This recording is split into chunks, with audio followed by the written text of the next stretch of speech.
Mamma Mia, here we go again. It's the 29th annual Greek Festival in Ocean City this weekend, where hundreds of people from the community gather to share the traditions of Greek culture, from cooking to community. Festival is a tradition for the Greek church. We have a Greek food, traditional Greek foods. We have a Greek band playing a Greek music. And this year we have a group from Boston coming.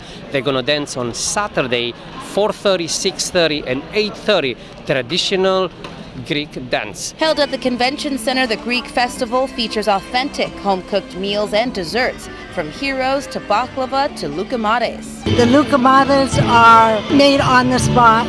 It's a dough ball, and then you sprinkle a syrup on it that has honey in it, and then you put powdered sugar or cinnamon or crushed walnuts on it. This is a tradition in my family because I'm Greek Orthodox. It actually helps them because they got the foundation of where we're from.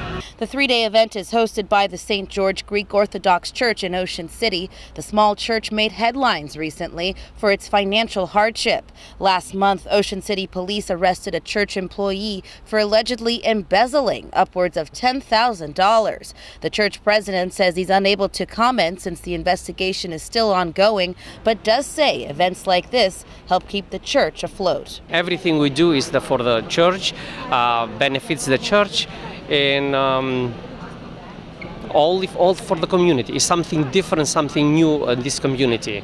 The Greek Festival is free and open to the public, opening daily at noon all weekend long.